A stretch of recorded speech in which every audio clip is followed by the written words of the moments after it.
All right, thanks for joining me, everyone. I'm going to look at some cool stuff today, some basics, including why, for the vast majority of us, the only avenue to successful trading is back-tested mechanical systems. I'll show you the rules for creating successful systems, including my two most powerful day trading tools. And if you stick with me, I'm going to give away three actual systems that you can use to enter the market at 8:45 and be out by the close. Very briefly, who am I? Member of the Chicago Board of Trade for over 35 years, author of 4 books on trading the financial markets. All right, I am a 100% advocate of mechanical system trading. You can break my career down into my aggregate successes have all come out of hard and fast systems, and my fiascos, blow-ups, meltdowns have come out of everything else. And in that sense, I'm no different than 90 to 95% of all traders who lose money to the remaining minority. Since most people are neither systematic nor mechanical and trade according to whatever whim strikes their fancy at the moment, stands to reason that instant psychological gratification will lead a typical trader in the loser pool. Why is that? Gets down to Psych 101. Most people are resistant to taking losses. They fear giving back unrealized profits. Also, we attempt to impose order where there isn't any. A lot of wishful thinking goes on in market analysis. We want to be hard-nosed realists. Also want to do the hard thing a lot. Things that don't feel psychologically comfortable, but tend, again, to be where most of the aggregate wins come from. People often lose sight of the only reason to trade, which is, of course, to make money. Okay? Not to fall in love with some product or to please the spouse or daddy or whatever. The trades people fear the most tend to pay off the most, as I've said, and the biggest problems on the flip side of that are in trades in which people are the most comfortable, complacent, and confident. So the mechanical trading alternative bypasses emotion and natural psychological wiring. That's your driver, as they say, for success. The thing that sabotages trading the most is us. Take us out of the equation. Mechanical trading imposes accountability and discipline in following trading rules and working toward goals. So, rules for creating a successful system. Know that your data and tools are reliable. That should stand to reason. Choose a market that has both good liquidity and volatility, particularly if you plan to day trade. I think it's pretty indisputable that your best market for that is the S&P futures. Okay? Both liquidity, meaning that you will get reasonable fills rather than getting ripped, and volatility. To make money, the market's got to go from here to there. It's got to be a wide enough arc. Make sure your testing field is large enough and that it incorporates a wide array of market environments, bull, bear, sideways, etc. Know where the theoretical world diverges from real-world trading. Understand your drivers and test only in support of theories or concepts you believe to be true about the markets. Okay, there are 4 rules of prudent optimization. The first 3 will not always detect something that is flawed or even ridiculous.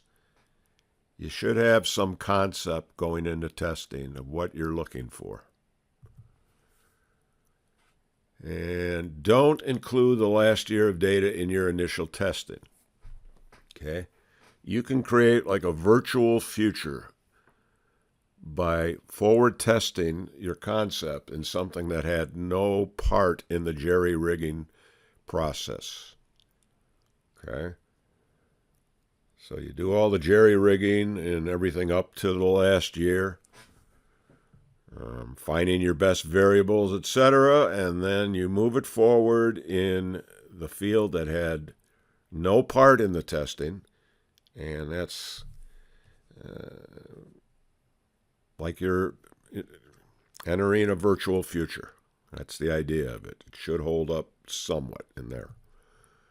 Initial testing should be wide to find a frequent bias, and then narrow in with additional rules, stops, and filters. This is kind of a fine line we got to walk. You have too many rules, too many filters, then you're just more likely to be creating a perfect picture of the past without much hope of it holding up as you trade forward. Make sure you have enough trades for statistical significance. Typically, I'm looking at hundreds or thousands of trades in my backtesting. Design your systems with variables that can be optimized. Optimization, of course, being the comparison of different variables. Is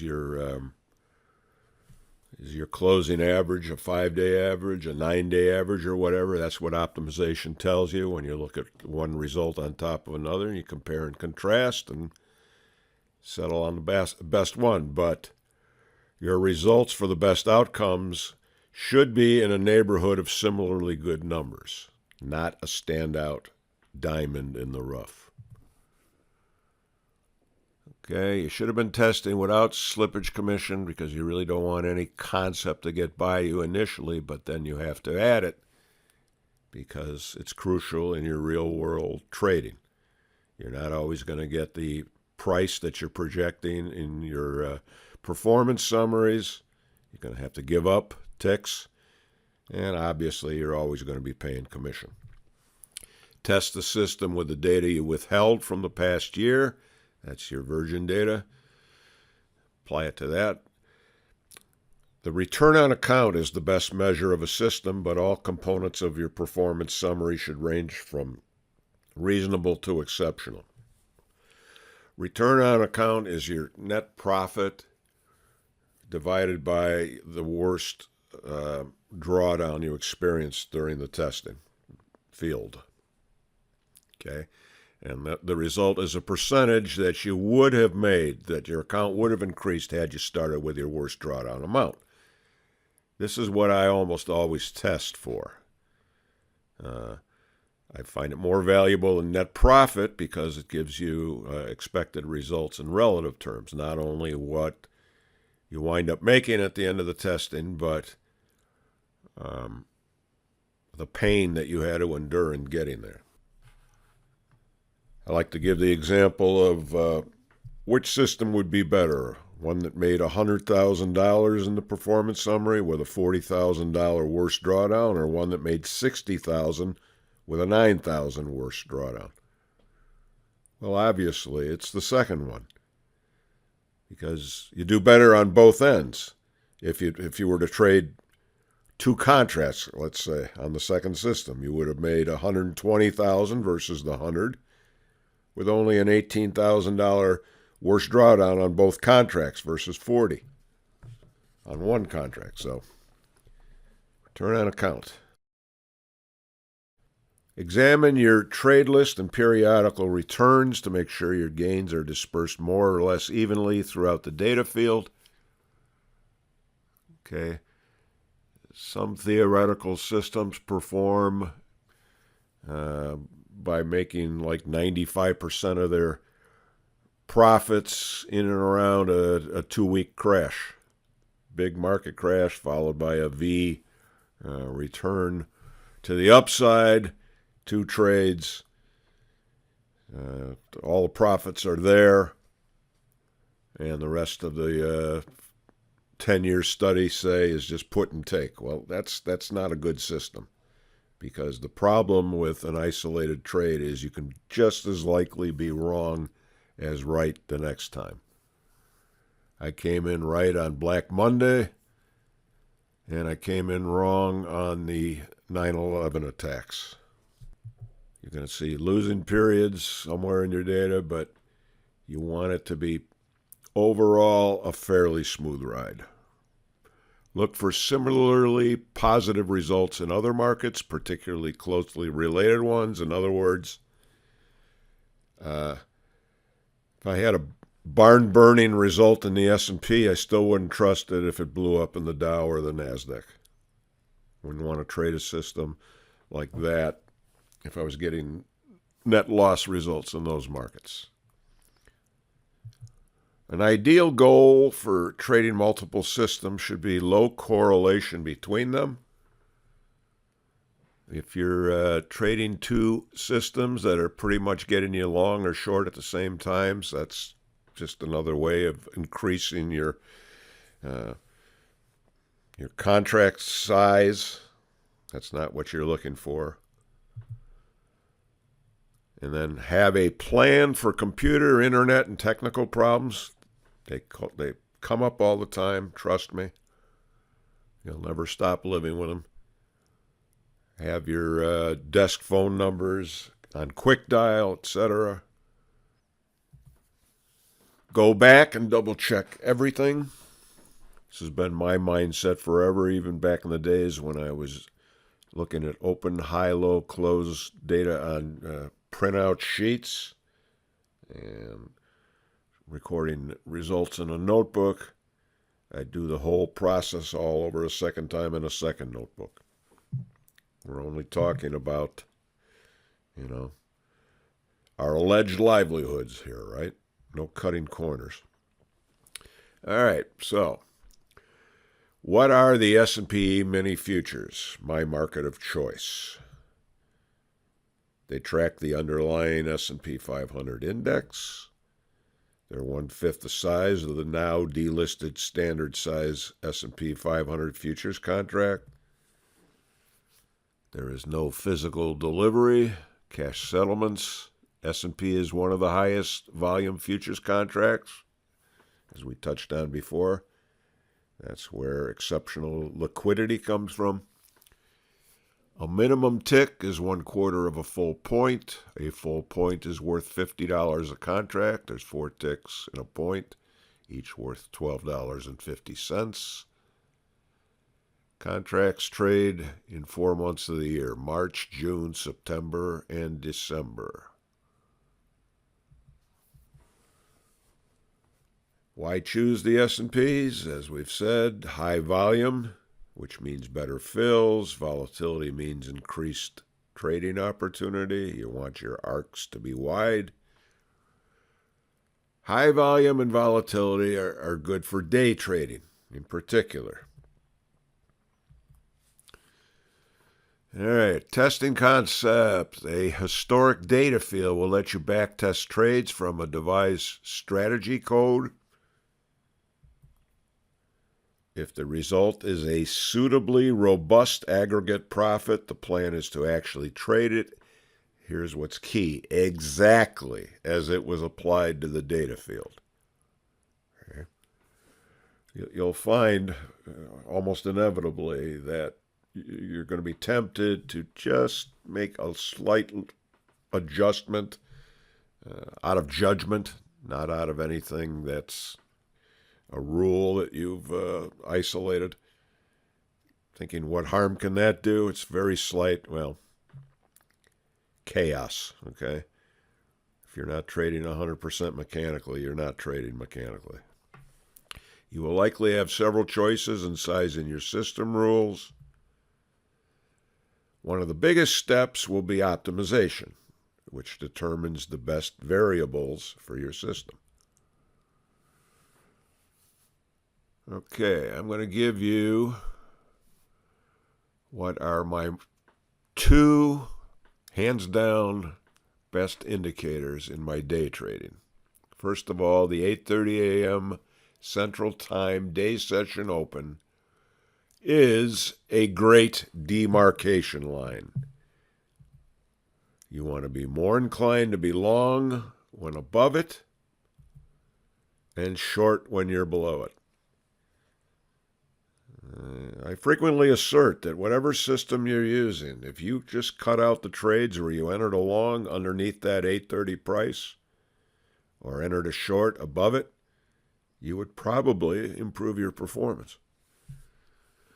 Okay, the other axiom is the earlier you can establish a position, the more successful you're likely to be. First 5 minutes is especially powerful. Set your chart to 5 minutes, day session, 8:30 a.m. to 3:15 p.m. Central. We don't do Globex in most of our day trading systems. At the close of the first bar, 8:30 a.m. Central, buy if you're above the daily session opening price or sell short if you're below it. And exit at the 3:15 p.m. Central, day session close. Okay, without any refinements, this is hardly a system. You wouldn't want to endure the big drawdowns. But I want to show you a very cool bias, all right? Simplicity personified. Here's your 8:30 open.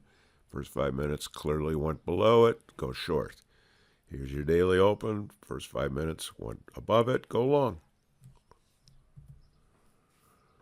Just doing that and exiting at 3:15 p.m. gives these results. Again, these drawdowns, that's a reality you don't want to face. But this is a game of building confidence. You have a bias like this, that's pretty notable. Pretty notable that on 2,231 trades, you're averaging $30 profit per trade just on this dippy little idea.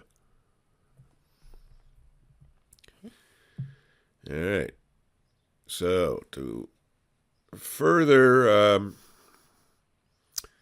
underline the value of that 8:30 demarcation line, I divided the trading day into 15-minute segments. Okay, this would be the first one. It goes from 8:30 to 8:45, 8:45 to 9 o'clock, 9 to 9:15, etc., etc., etc. And you can see these all represent different entries, okay? You enter at 8:45 and exit on the close. You enter at 9 o'clock, exit on the close. 9:15, exit on the close. I believe I stop at 2 o'clock.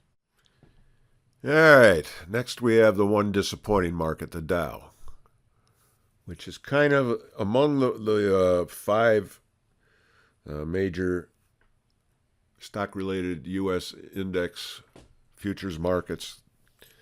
The Dow is kind of the laggard, okay? It's harder to rattle the Dow market in one direction or another because they represent the 30 most sterling stocks. Yeah, whatever. I don't want to get into fundamentalist theory here. We're not so surprised when the Dow doesn't hold up. But we go to the NASDAQ, and you see on that concept, not a loser in the bunch. Wherever you enter on those 15-minute intervals, and the same for the Russell. Some problems, areas in the mid-cap. Again, they may shift, go away completely in the next 10 years. More reasons for early entries. Okay, now this, what I'm going to show you here, is a perfect debunking refutation of the so-called random walk theory. Random walk says the market prices are totally random and they could go anywhere, anytime. There are people that still believe that, and I don't know how you can when you have something like this. You would expect markets to open within the top or bottom 5% of the day's range 10% of the time, right? If it was just totally random, you have a day's range and you look back and you say, where was the open? And 5% of the time, it should be in the top. 5% of the total range, 5% of the time should be in the bottom. So you'd expect 10% for either or, right? The actual results are closer to 15% across the board. You'd expect the markets to open within the top or bottom 10% of the day's range 20% of the time, but the actual results here, over 25%. Top or bottom 15% of the range 30% of the time would be what we'd expect. Closer to 40. So how is that random? Just that one example. All right. I want to give you 3 systems. Set your chart to 15-minute bars, day session, 8:30 a.m. to 3:15 p.m. Central Time. At 8:45 a.m., all 3 of these are going to be, you enter at 8:45 a.m., get your, where applicable, your stops, your targets up. And go to the golf course, whatever.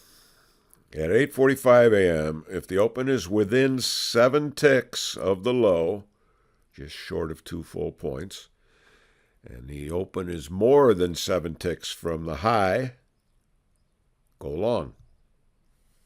At 8:45 a.m., if the open is within 7 ticks of the high and more than 7 ticks from the low, go short. Exit at the 3:15 p.m. session close. Okay? Simple. Same thing we just looked at, except this is a 15-minute bar, 8:45 rather than 8:35.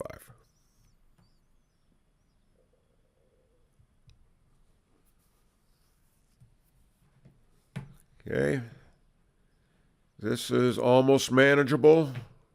$15,000 worst drawdown's a little steep, but for those with deep pockets, you get a 562% return on account, getting to an $88,000 net profit. Pretty impressive. Pretty much a break even in the Dow.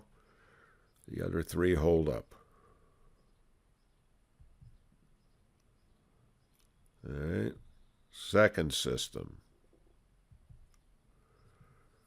This time, 10 ticks. The open is within 10 ticks of the low, but more than 10 ticks away from the high for a long, within 10 ticks of the high, and more than 10 ticks from the low for a short.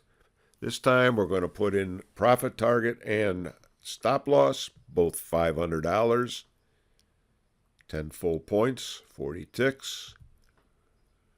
Exit at the 3:15 p.m. session close if you haven't hit either target.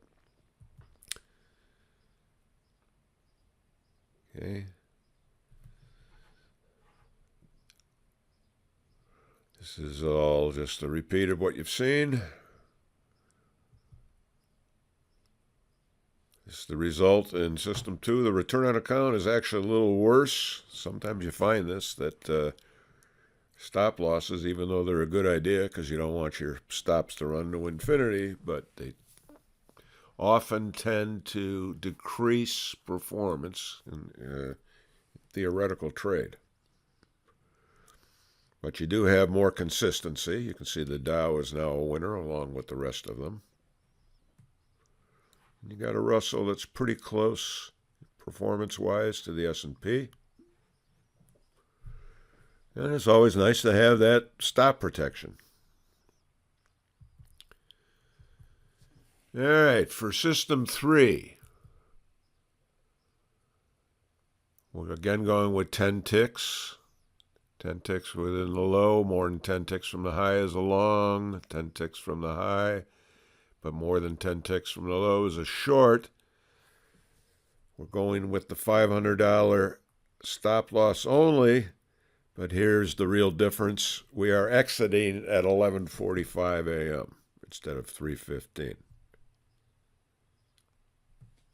as you can see here.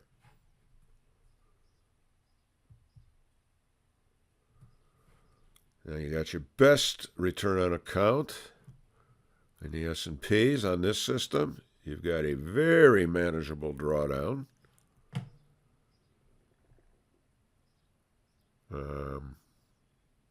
Nice performance in the NASDAQ. Not bad in the Russell. All right, so takeaways. Day trading advantages include no overnight risk, a clean slate every day, less stress, and an ability to leverage more from less trading capital. It's especially suited to the Emini S&P in that it has both liquidity and volatility. Day session opening price is an effective tool for determining long or short biases. And you can trade a variety of early momentum systems that trigger in the first 15 minutes of the day session.